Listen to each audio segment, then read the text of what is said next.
The following podcast is a W2M Network original production. Visit W2Mnet.com for all of our other great podcasts, plus news, reviews, articles, and opinions from the worlds of wrestling, video games, football, and entertainment.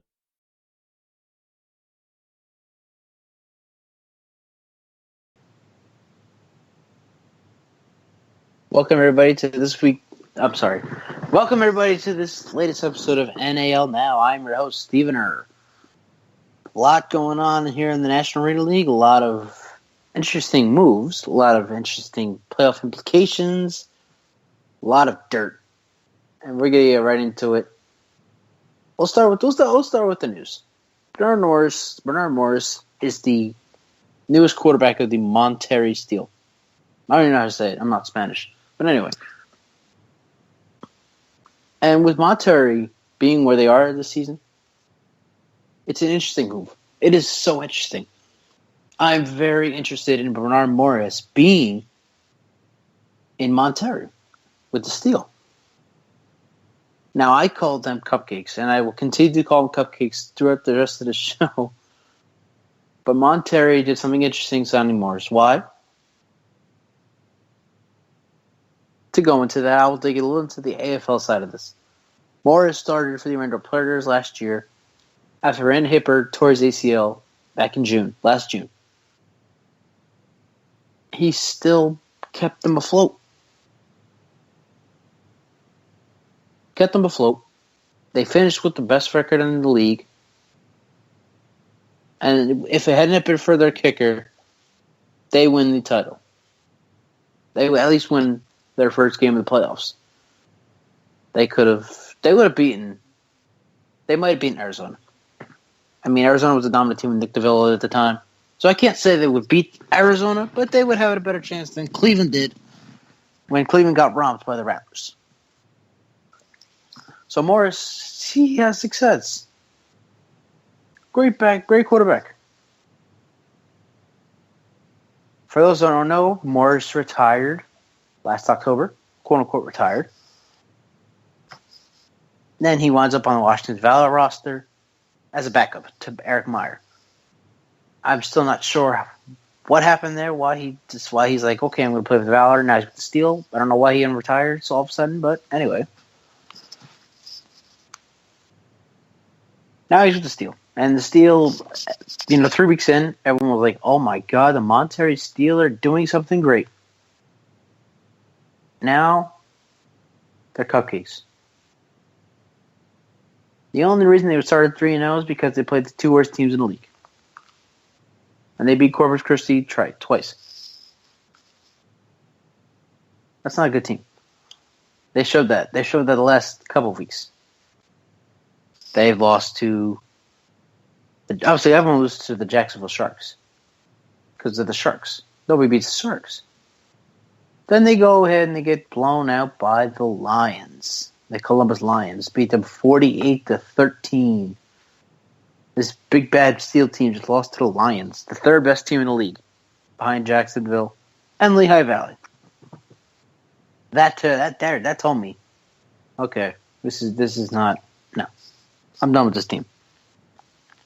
Because I thought at one point Monterrey was the last team to be a threat to Jacksonville. Nah. They're not even a threat to Columbus, the third best team in the league. So that's that. Now, I don't believe in that Steel. But something tells me, just maybe, if they do start Bernard Morris over whoever their quarterback is now, they give themselves a better chance at being more successful. Now, obviously, and I said this on my other podcast, the SCU show, on Tuesday. Teamwork makes the dream work. As far as I'm concerned, there's no team in Monterrey. So Morris is going to go in there having nothing. He's going to have nothing. But still, something tells me he will make this work. If he starts for the Steel the rest of the way, something tells me he will make it work. He will get them into the postseason. We'll get to that in 1 second.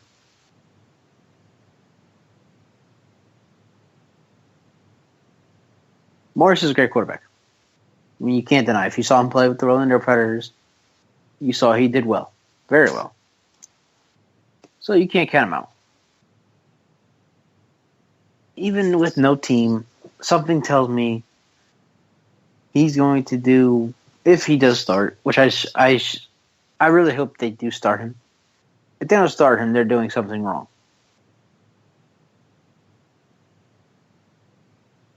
Because they're on such a big slump right now. They need to start. They just have to start Morris, and there should be no question about starting Morris. He is the answer. So as I was saying, playoff implications.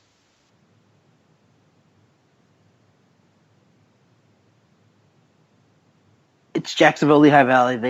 Jacksonville, Lehigh Valley have already clinched. They're already going to play in July. Columbus, it would be a big shock if they didn't win the 3rd seed. Big shock. Because they are the 3rd best team. And it's pretty. There's a pretty big gap between Columbus and the 2 other teams, Monterey and High Country, for the 3rd and 4th spot. There's just this big gap right there.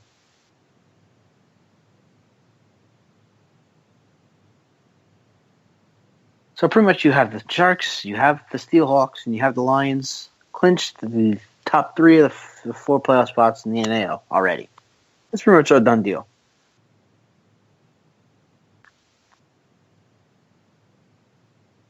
So now the question is, who gets that final spot?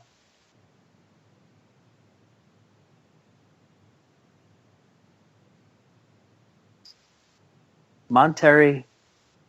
It's looking like Monterey will win this final spot.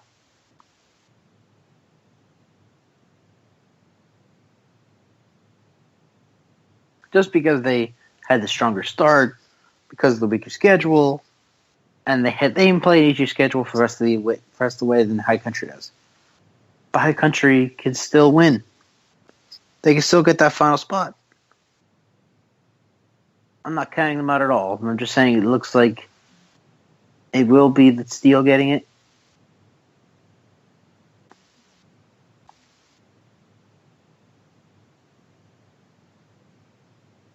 But there's a lot of things to say High Country will get it. And going back to my other point, starting Bernard Morris for the Monterey Steel just helps. Makes it better. Makes it easier.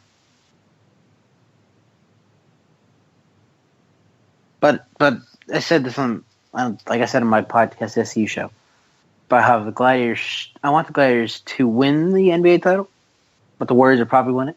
I want High Country to make the playoffs. I want High Country to be the 4th spot. I want Monterey to miss out. And it's biased, but it's true. That's how I feel. This is an opinion. Radio shows where you express your opinion. I'm expressing my opinion about the NAL. That's why I do this show. High Country plays tougher. So much tougher. Obviously, they didn't show last week against Lehigh Valley, but Lehigh Valley is a very good team.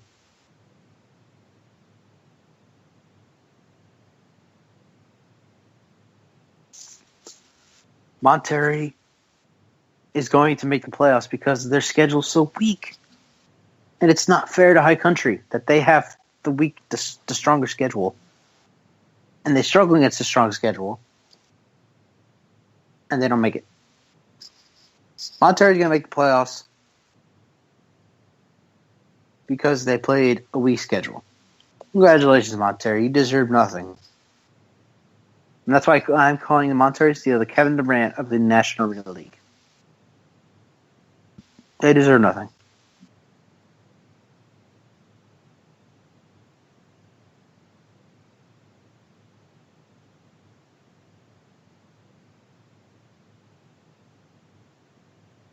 They deserve nothing. The fact that they make the playoffs is ridiculous.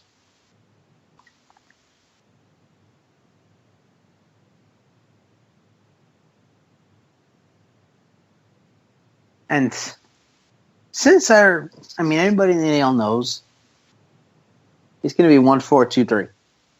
So the Sharks will host the Steel. Lehigh Valley will host the Columbus Lions.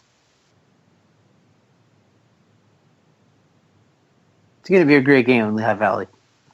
The last time these two teams met in Allentown, Pennsylvania, Lehigh Valley scored the game-winning touchdown with just 2 seconds left. And it was a deep touchdown pass to win the game. Such an exciting game. Probably the best game we've seen all year from the NAL. When it comes to the Sharks and Steel, come on, the Steel are going to get whumped. And I'm saying that even if Morris does start.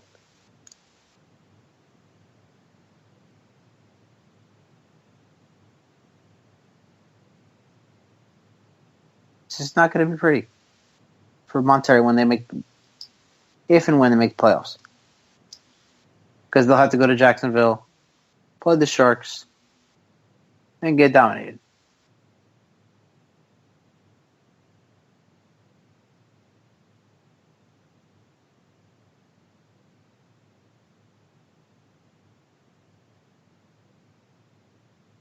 So, I will argue about this to everybody in the NAL forum that listens to this podcast. I will argue to the end. High Country belongs in because they play tougher for football. It's not much tougher, but it's tougher than the Monterey Steel. Most definitely. So there's that. A lot of things are just not right with the NAL. And there's this one thing that's really not right with the NAL. And this is so wrong that it's not even funny. But you know what? I'm going to save it to the end of the show. It is just absolutely not funny.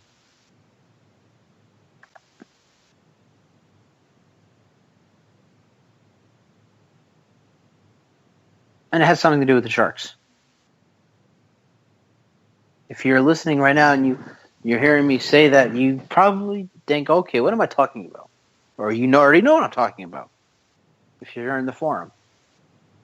And we have our conversations in the forum that not many know about. But we'll get to that later. Right now I want to talk about something that's not even happened yet.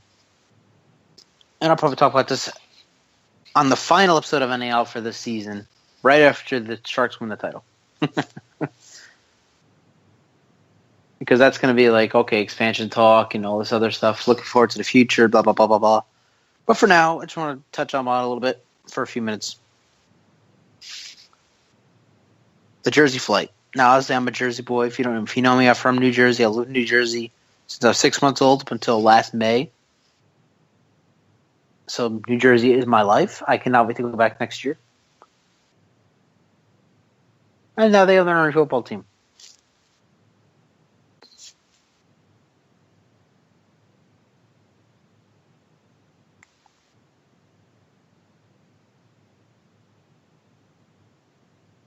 Jake Grande.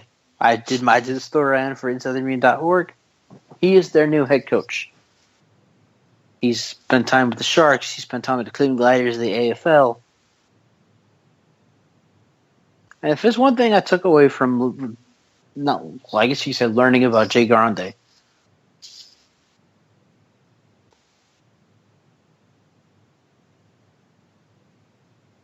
he's a defensive guy.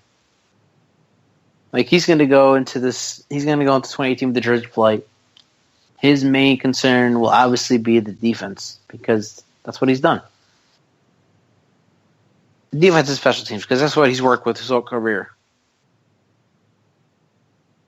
He's only worked with the defense special team. He hasn't focused on the offense that much throughout his coaching and playing career.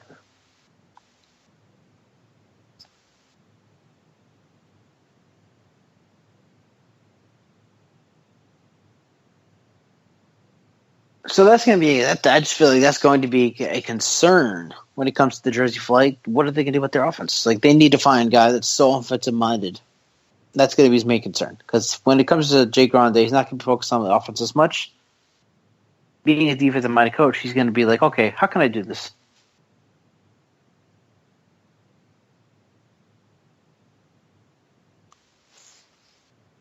How can I do this? How can I do that with my defense special team?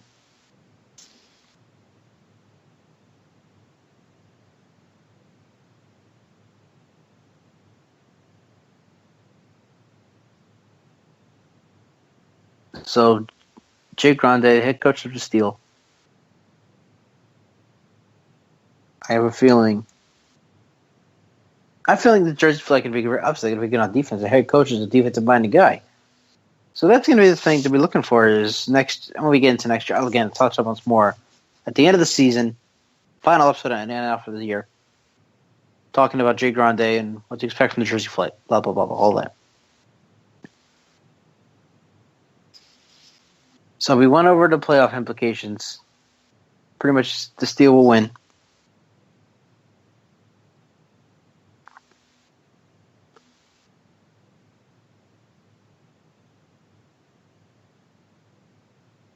Now let's get into the nitty-gritty.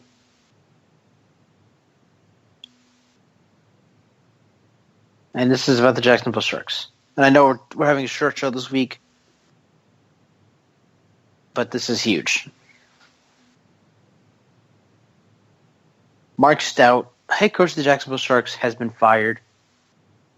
Siaha Burley, I'm pretty sure I said that name wrong, former offensive coordinator of the Cleveland Gladiators, has been named the interim for the rest of the season.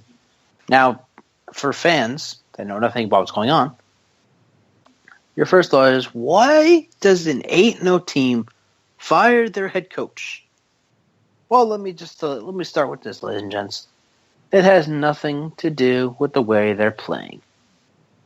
Even with quarterback Damian Fleming running things instead of Tommy Grady, they're still undefeated. They're still blowing teams out. They're still the best team in the league, not by far. So why did they fire Mark Stout? They're 8-0, best team in the league. They're probably going to go undefeated. They're definitely winning the title. What was the point? Why did they do this? And this is coming from players and everything. My sources tell me the players have told them this. Mark Stout was a very aggressive coach.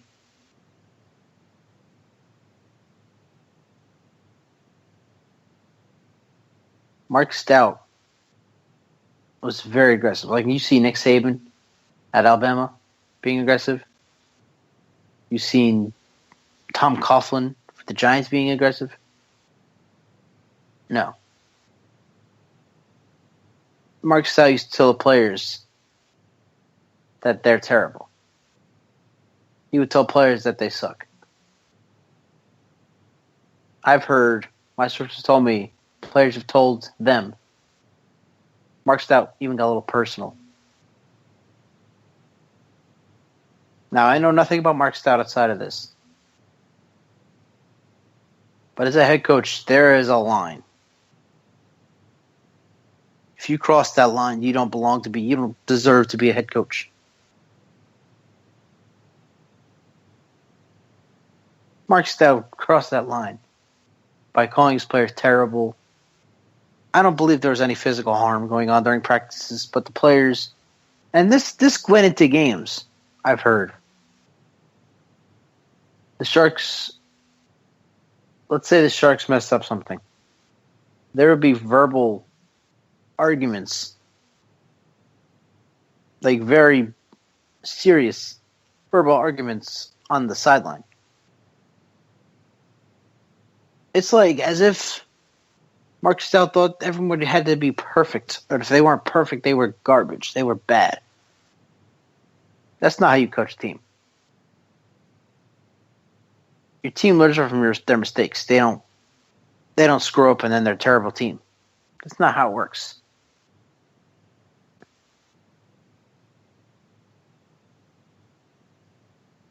It's ridiculous.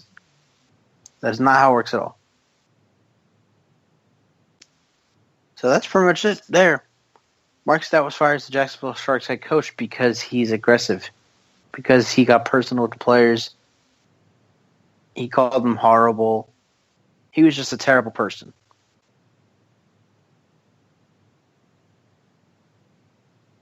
And Sia Burley, former Cleveland Gladiators offensive coordinator, has stepped in to take over the team.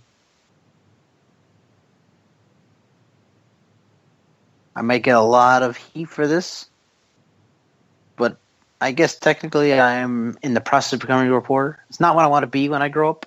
Well, I'm grown up. It's not what I'll be as my career. I want to be a sports radio guy. But at this moment in time, this had to get out there. I am a firm believer in the fans need to know the truth. So the fans now know the truth. They listen to this podcast. They will know the truth behind the Sharks and their dilemma with Mark Stout. I wish the Sharks the best moving forward. Beyond this season, during the season, all of that. I wish the Sharks nothing but luck. And I do hope Sia Burley plays better. Not plays better. Is a better coach. And hopefully all these changes in Jacksonville, Tom Brady being out, Sia Burley being the new head coach, Mark Stout being gone. Hopefully this doesn't change anything.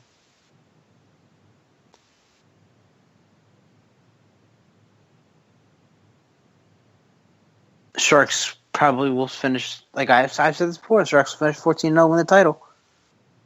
And through all these changes, I still believe that is going to happen. I still believe the Sharks will finish 14-0, win the title, and all that.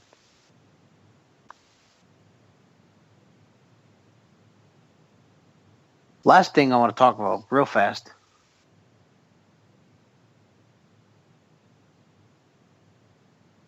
Must-win situation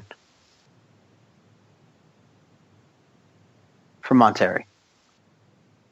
And I said I don't want them to playoffs, but they pretty much are going to lock it up this weekend if they win. There's still 3 weeks left after this one. But if they can win their next game,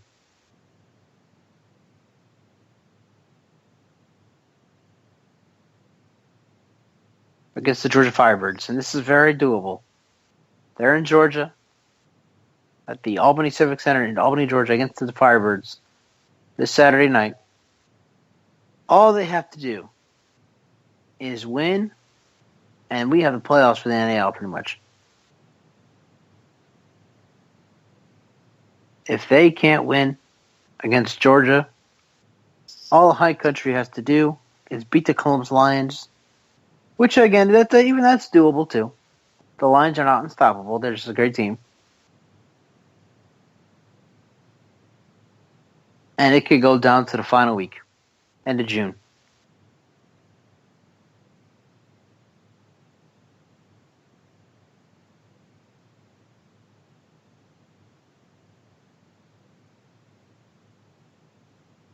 So you heard here first, ladies and gentlemen, on NAL Now. You heard the story behind Mark Stout and the Jacksonville Sharks. It's out there. Fans deserve to know, so now they know.